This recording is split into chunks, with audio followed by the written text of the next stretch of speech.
All right, so we finally got to the last section of this presentation where we can discuss the postmodern approach to knowledge. So the postmodern approach is highly complex, and even though the previous approaches were all very complex, I think this one's probably the most difficult of all to wrap one's mind around. And it's the kind of thing that probably takes several weeks or months of lectures to really dig deep into it. And it's way more than I can address in in like a 30-minute presentation. However, there's something about this approach that makes it somewhat easy to relate because it developed as a series of metaphors. And when we fixate on the metaphors, we can kind of wrap our minds around how people worked their way through these things up to where we are today. Okay, so what I'm gonna be covering, somebody could probably just get through this book by Nancy Murphy. It's called The Philosophy of the Christian Religion. In fact, probably everything in the modern, the pre-modern, the modern, and the postmodern sections, you could probably get in a lot more detail and a lot more carefully presented in her book. She doesn't deal with what I've covered in the atheist section, and then there's something at the end which I think is extremely important, and I'm not sure why she never actually got to that final conclusion. But other than those two elements, everything else somebody could get in a lot more detail than I could give in this quick videos about any of these perspectives. Okay, so we begin here with Karl Popper, who would still fit under the modernist view. Um, so already by the time Popper is already in the 20th century, so he's further down, obviously, from Descartes, quite a ways down. But they've more or less moved away from the foundationless metaphor. So I'm just going to go ahead and read this paragraph. He says, the empirical basis of objective science does nothing absolute about it. Science does not rest upon solid bedrock. The bold structure of his theories rises as it were above a swamp. It is like a building erected on piles. The piles are driven down from above into the swamp, but not down to any natural or given base. And if we stop driving the piles deeper, it is not because we have reached firm ground. We simply stop when we are satisfied that the piles are firm enough to carry the structure, at least for the time being. Okay, so there's a clear shift here away from the foundation metaphor that people started with in the time of Descartes. And obviously, people recognize the fact that there's that layer that is unprovable, kind of in between I think, therefore I am, and being able to develop scientific knowledge. We cannot prove that the world exists, that other minds exist, any of that stuff. But essentially, by Popper's time, they're saying, like, we don't need to prove all that. Science just needs something stable enough for the rest of the structure to build on. It doesn't have to go all the way down to some sort of solid indubitable foundation, right? Okay, so Karl Popper's one of the most significant philosophers of science before the postmodern era. And one of his key contributions, the idea of falsification, in terms of how do we know how does scientific knowledge progress, where it progresses not so much by proving stuff, but by proving that stuff doesn't work and kind of eliminating false knowledge. We falsify claims, and then we can move on. Okay, so after Popper, however, the metaphor has moved. People move away from the whole concept of the foundation altogether. So W.V. Quine, by the time he comes around, he just gets rid of the foundation metaphor and comes up with the idea of a web of beliefs. So here the beliefs are not stable because they're resting on anything. They're stable by their interconnectedness. So this particular component is true because it fits well with all the other components which we believe to be true. And if at any point in time following Popper's falsification process, we decide that some some component we can no longer take seriously, like we've reached a stage where we realize like, oh no, this cannot be true, it doesn't work anymore, we can replace it. And the reason we can replace it is because we have all this surrounding components that are still stable, and it provides something stable for us to work to replace that one element with. So Popper feels that, I mean, not Popper, Quine, he feels that the way knowledge progresses in science is by this web of beliefs that moves forward or improves by individual components being replaced while surrounding components stay in place and provide a structure that helps us to replace them properly. Okay, so already addressed that. So the updates or any correction to this web of beliefs is possible, like I said, because the other components are still there. All right, so after Quine, we have Thomas Kuhn, and Kuhn adopts the metaphor that Quine provided, but says, hey, what Quine is saying is correct for the most part. So he takes up the metaphor. Yeah, for the most part, science is like that. Science is the way Quine explained it, where we slowly discover more stuff and we update our web of beliefs, and the surrounding components are there to help us, to provide a structure for us to make those updates. However, if we look at science historically, it's not always like that. It's like that for the most part, but then there's this rare occasional situations where we don't just have to update one belief, but we have to update a whole section of beliefs, maybe close to the entire web sometimes, because we realize that something just doesn't work anymore. And Kuhn, to describe that particular process, Kuhn called this a paradigm shift. So essentially, he said that if we're honest with ourselves as we look back at the history of science, science goes through this sort of boring stages, kind of like where we just have little updates here and there, and we keep making progress. But then something happens, and there's an entire paradigm shift where essentially we have to replace almost the entire web at once. And he was more concerned about those paradigm shifts because he felt that that was a more realistic description of the way science operates. And because of this, he felt that all the data at any given time is dependent on the particular paradigm that we're working with at that moment in time. So there's no independent facts. Facts make sense within a paradigm. And when we have a paradigm shift, we have to reinterpret or discard or replace those facts based on the new paradigm. And then one of the claims that Kuhn made is that when we switch from one paradigm to the next, the two paradigms are incommensurable, which means that they're so different that it's difficult even to communicate across, because even the language and the terminology doesn't really mean the same thing from one paradigm to another.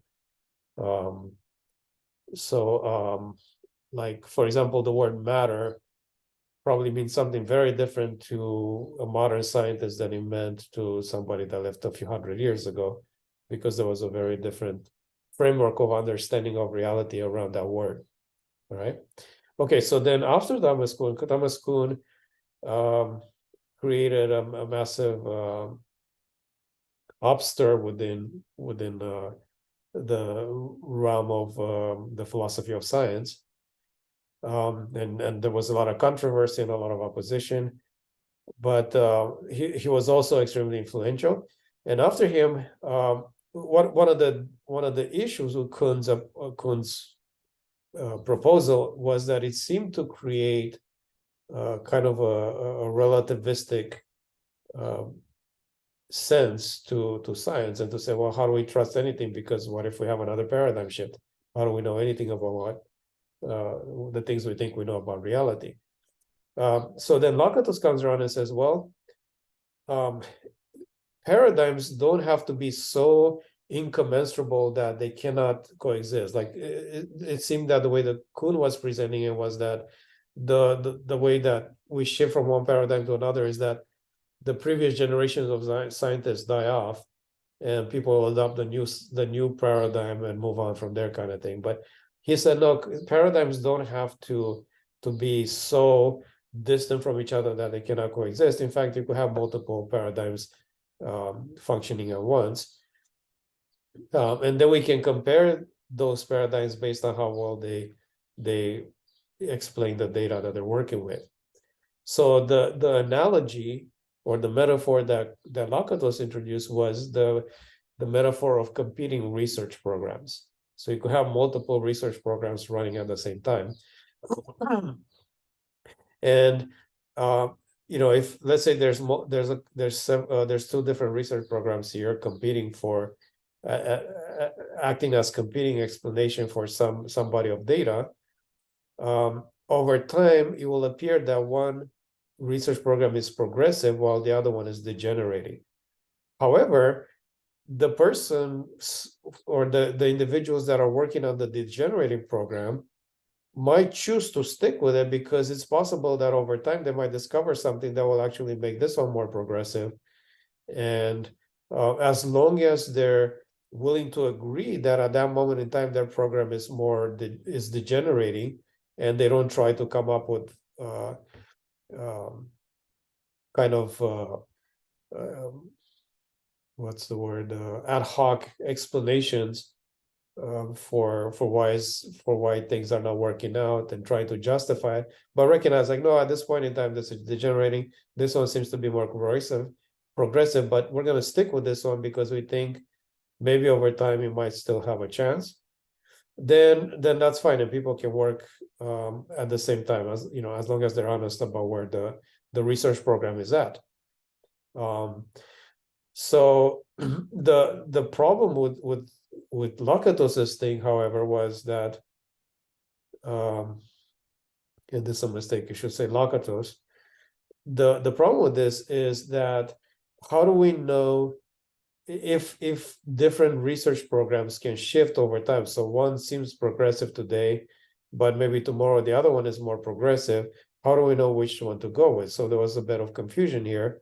And then the other question is, how long do we wait before we discard a program? So if we find a program that seems to be degenerating, and somebody decides to go ahead and stick with it, and they continue to work within that research program for another set of years or decades, how long do they go before it reaches a place where it's safe to say it's not going to work, let's move on?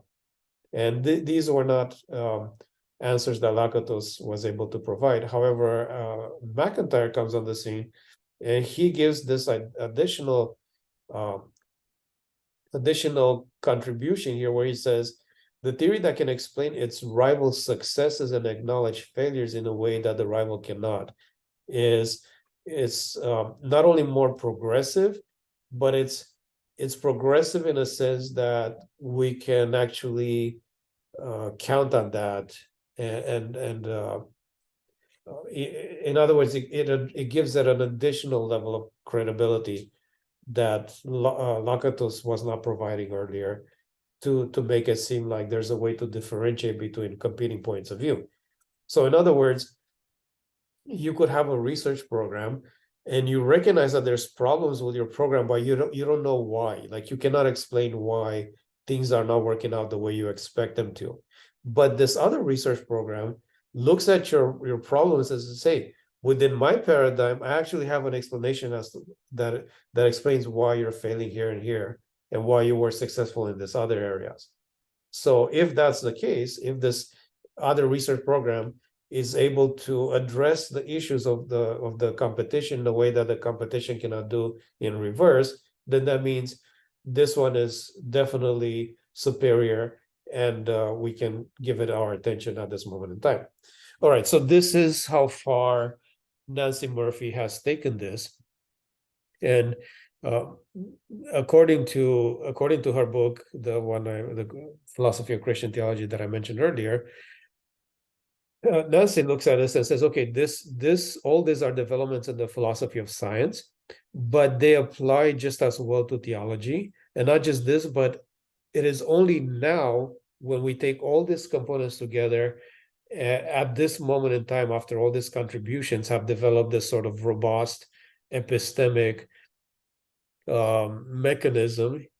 It is only now that we have a sufficiently robust epistemology to apply to theology as well. Whereas previous models, going all the way back to foundationalism and the previous generation of approaches, they just were not sufficiently robust to adequately work with the issue of theology. So because of that, people had to religious people were put in a kind of a difficult situation. But finally, the tools are there for us to develop, using the same mechanism, to develop a viable epistemology of religion. Okay. However, I do think she is missing a final step, a logical step in this process that I will address next. But before I do, I want to kind of point out something that should have been already clear based on what we covered, is that these terminologies used by the different contributors are more or less synonymous. So Quine uses the idea of a web of beliefs, but Kuhn adopts that and calls it paradigms. And then Lakatos comes in and calls it competing research programs. But essentially, these ideas are more or less the same. They're just synonyms because they're looked at from a different direction, but they cover the same thing. And then I have my own terminology, and I use the phrase theoretical models, essentially in the same way that all these previous terms are used here synonymously. So before we continue on, I wanted to bring that up, just to have clarity that it's different phrases, but they all tend to mean the same thing. Okay, so now coming back to everything we've covered so far since the beginning, we mentioned how there's been this sort of pendulum effect that has created an overcorrection. But the pendulum is a two-dimensional swinging mechanism. And what we need is actually kind of a three-way pendulum, because we have a shift from pre-modernism, which made a set of assumptions, like, for example, the existence of the forms and all these things, that later were discarded. And then there was a correction in the opposite direction, where the modern approach attempted to develop certainty based on this foundationalist metaphor that ended up kind of not working in the end.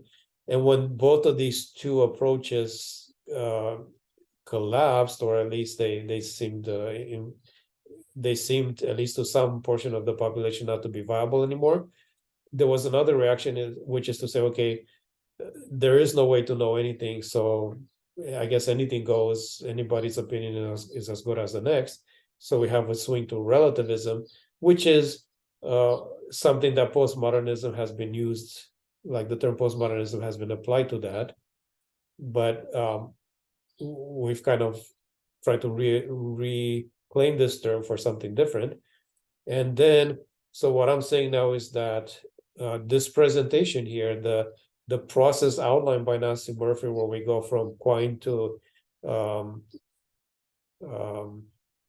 Kuhn to Lakatos to McIntyre, this is in fact a more robust version of postmodernism that is actually a solution to the overcorrection of modernism. And it is based on epistemic humility. In other words, it is a more realistic understanding of our ability to understand reality around us. Okay, so with that said, I want to kind of take everything that we covered so far and move a step further, because I think this is the logical implication of Nancy Murphy's presentation. And I think the answer to everything we covered so far is that we need to learn to work with multiple simultaneously viable models. So I'm using the word model here in the same way that Lakatos used the word research program and so on, or paradigms. But we're using this epistemological mechanism or strategy not just to some scientific question, not just to the study of some aspect of reality, but to all of reality as a whole. So We're taking the methodology and we're expanding it to everything. But the problem is we still have the same epistemic limitations. We have limited access to the physics or to the material world. I'm using physics and metaphysics here in the old way. We have limited access to the material reality, and we don't have access to the immaterial reality because of the limitation of our senses and so on. So because we cannot because of these epistemic limitations, we cannot arrive at a complete confidence regarding what reality is like. But what we can do is to come up with multiple models and work with them simultaneously. So if we apply Lakato's principle of competing research programs, that allows us to have multiple models. And then McIntyre allows us to have one dominant model. So we could say, okay, this model is the primary model because this is the best we have at this moment in time. This best explains reality, whatever the model.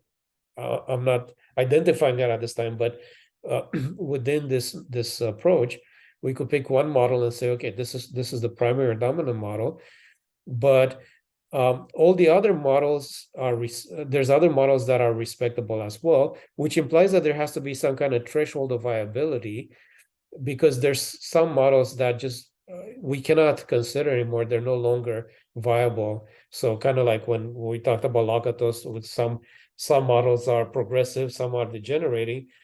At some level of degeneration, we just got to say, okay, that's enough, and we discard it. So we need to think in terms of some kind of threshold of viability, and then to say, okay, the models above it, they're still in play, and they have some level of respectability, but then there is one dominant model at any given time that people focus on, while there's a few that focus on this alternative stuff, and all the other models are no longer viable at this point in time, at least, unless somebody comes up with a major change and they find a way to fix their model to make it viable. And we need this because we cannot allow every possible imaginary scenario to be taken seriously within academia. There's limited attention, there's a limited intellectual capacity to address this stuff. So people can only do so much. So we need people's attention to be on the dominant one, but we need to allow space for some of these other ones to coexist, because it could turn out at some point in time that one of the lesser model might still turn out to work, and we need to keep working on them and not discard them, but we cannot give our attention to everything. So this idea of a threshold needs to be there. Now, of course, there's a question how we decide this, where do we put it, where's the threshold? That's definitely a conversation to be had. However, a lot of this is already informally done. I'm just saying that we need to create a more formal representation of this process, because people are already saying that, okay, I don't agree with this model, but I'm going to take it more seriously than these other models, because this one still seems like relatively rational. Okay. So I think this idea of a threshold of viability is the final paradigm that concludes this entire series of intellectual developments for the past 2,500 years.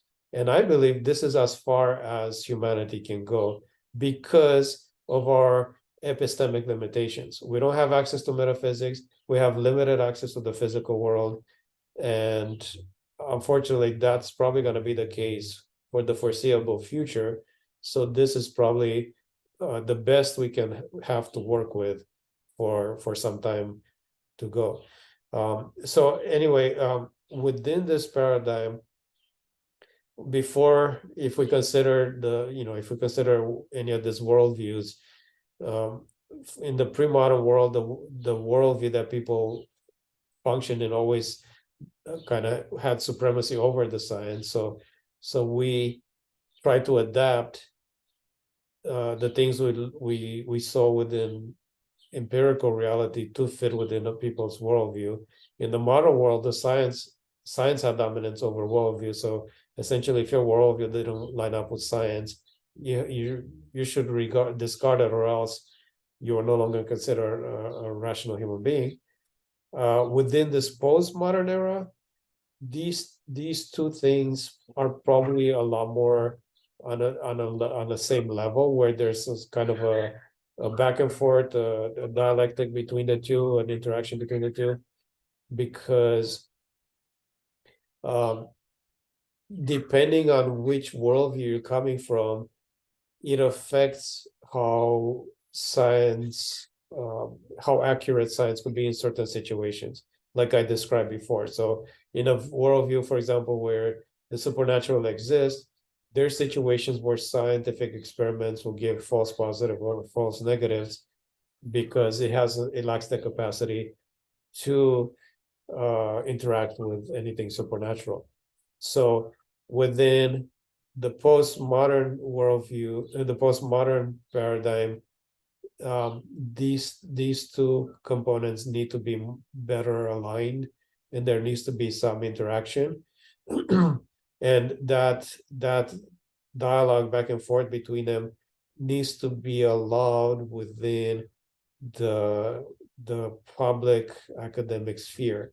So in other words, um, people should be able to publish, for example, materials in support of any of these other models, and people, and the scientific community, or the wherever else this is taking place, like within philosophical publications or anywhere else, uh, people need to be able to say, like, hey, this is not the dominant view at this moment in time, but it's still a legitimate view, so it's good information to have even if we don't necessarily agree with it.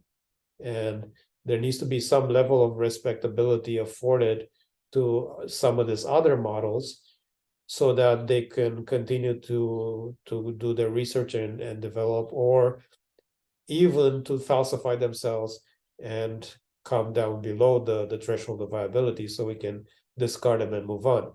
And they're not going to be able to do that if their contributions are always ignored and discarded within the public um, conversation. Okay, so I think that the conclusion of 2,500 years of intellectual history is this final idea of multiple simultaneous models being run on the threshold of viability, where they follow the characteristics described by some of the previous contributors, like Lakatos, McIntyre, Quine, and Kuhn, and the others. And this is probably the best humanity can have, and this is probably where we're gonna be for the foreseeable future, however long that is, unless something drastic happens within the world of science and philosophy that we cannot imagine at this moment in time. All right, so hope you've enjoyed that, and take care.